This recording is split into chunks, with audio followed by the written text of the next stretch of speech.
இயல்பான நடைமுறை தான். அந்த சென்சார் சான்றிதழ் கொடுக்காதது வழக்கு இருக்குது, இருந்தாலும் அதற்கு வந்து இயல்பான நெருக்கடி தான் சொல்றீங்களா? அது ஆமா, இயல்பான நெருக்கடி தான்.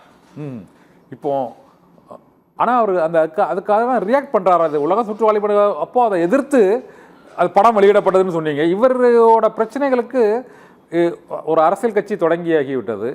இப்போது ஏற்படக்கூடிய அந்த நெருக்கடிக்கும் அவருக்கு ஆதரவு தெரிவிப்போருக்கும் மற்றபடி எதிர்ப்பு தெரிவிப்போருக்கும் ஒன்று உரிய அந்த ரியாக்ட் பண்ணுறாருன்னு நினைக்கிறீங்களா நீங்கள்? அதை அவரோட செயல்பாடுகள் எதுவுமே செய்யறது இல்லையே, அவர் அது செயல்பாடுகளே இல்லையே. ஒரு கட்சி என்று வந்ததற்கு பிறகு கூட இன்றைக்கு கூட தினம் மலர்ல ஒரு ஆர்டிகல் வந்திருக்கும், செங்கோட்டையனே நொந்து போயிருக்காருன்னு சொல்லிட்டு.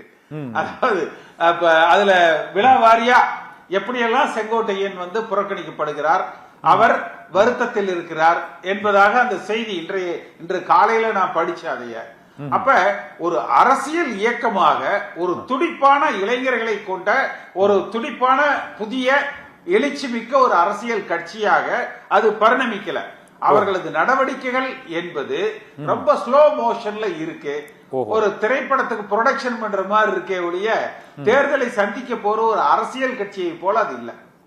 அது திரைப்பட நிறுவனம் போல தான் அவருடைய செயல்பாட்டுக்கு சொன்னீங்க. இன்னொரு நிறைவாக ஒரு கேள்வி, இபிஎஸோட வியூகம், அதாவது இந்த தேர்தலை பொறுத்தவரை அவருடைய அந்த கூட்டணி வியூகம், மற்றபடி அவருடைய செயல்பாடுகள், இவை அனைத்துமே இந்த திமுகவுக்கு ஒரு கடுமையான போட்டியை இன்று களத்தில் கொடுக்கக்கூடிய அளவுக்கு இருக்கதா நீங்கள் நினைக்கிறீங்களா? அது தேர்தல் களத்தில் அது அதிமுக தொண்டர்களை, அதாவது ஒரு ஏற்கனவே ஒரு 150 தொகுதிகளை போய் முன்னரே போய் பிரச்சாரத்தை நிறைவு செய்து விட்டார். அந்த பிரச்சார வலிமை, வாக்காளர்களை ஈர்க்கும் வலிமை அந்த அதிமுகவில் எடப்பாடி பழனிசாமி மற்றும் அந்த அணிகளுக்கும் கூட்டணி கட்சி தலைவர்களுக்கும் இருக்கிறதா நீங்கள் நினைக்கிறீங்களா? இது அந்த அளவுக்கு ஒரு கடும் ஃபைட்டை கொடுக்குமா தேர்தலில் திமுக கூட்டணிக்கு?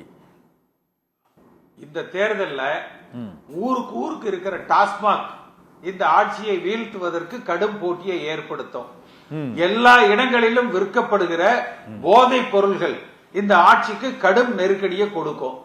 எல்லா இடங்கள்ல இருக்கிற சட்டம் ஒழுங்கு பிரச்சனைகள் இந்த ஆட்சிக்கு மிகப்பெரிய ஒரு நெருக்கடியை கொடுக்கும். எல்லா இடங்கள்ல இருக்கிற லஞ்ச ஊழல் பிரச்சனைகள் இந்த ஆட்சிக்கு ஒரு கடும் நெருக்கடியை கொடுக்கும்.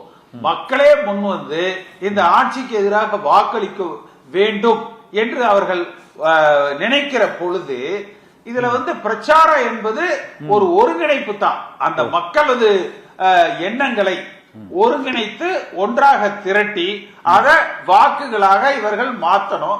நிச்சயமா அதை செய்யக்கூடிய வலிமை அதிமுக கட்சிக்கு இருப்பதாக நான் பார்க்கிறேன்.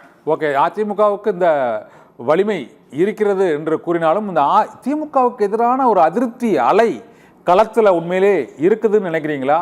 பெரிய அளவில் அந்த அதிருப்தி இருக்குதா? பெரிய அளவில் போராட்டங்கள், பெரிய அளவில் மக்களுக்கு அதிருப்தி, நீங்கள் கூறியது போலவே இந்த மதுபான பிரச்சனை, சட்டம் ஒழுங்கு பிரச்சனை, இது மட்டுமே இந்த தேர்தல் களத்தை நிர்ணயிக்கக்கூடிய ஒரு பிரச்சனையாக இருக்குதா?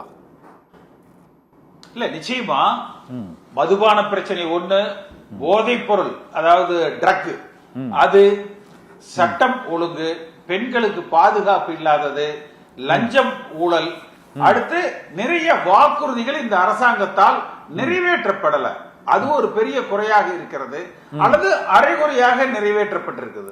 அது இந்த கடந்த சில மாதங்களாக பார்த்தீங்கன்னா பல இடங்கள்ல பல துறையினரும் போராடி கொண்டு இருக்கிறார்கள். ஆனா திமுக அரசாங்கமும் கடுமையாக, முதலமைச்சர் ஒரு பக்கம், துணை முதலமைச்சர் ஒரு பக்கம், நலத்திட்டங்கள் நிகழ்ச்சிகள் என்று ஒரு கடுமையாக உழைக்கிறார்கள், போராடுகிறார்கள். அதை நம்ம மறுக்க முடியாது. ஆனால் 4.5 ஆண்டு காலத்துல இந்த அரசாங்கத்தால் ஏற்பட்ட பாதிப்புகள் மக்களை இந்த அரசாங்கத்துக்கு மீண்டும் ஒரு வாய்ப்பு கொடுக்க யோசிக்க வைக்கும். அந்த இடத்துல ஒரு ஆளுநர் போன்றவர்கள் அமைதியாக இருந்து எதிர்க்கட்சி அரசியலை ஆளுநர் செய்யாமல் அதிமுக செய்தால் இந்த அரசாங்கத்தை வீழ்த்துகிற வாய்ப்பு அதிமுகவுக்கு கிடைக்கும். ஓகே, ஆனால் அதற்கான பணிகளை இவர்கள் இதுவரை செய்திருக்கிறார்களா அல்லது இனிமேல் தான் செய்யணும்னு நினைக்கிறீங்களா? நிறைவா சொல்லுங்க சார். போதும், இனிமேல் செய்தால் கூட போரும். ஓகே.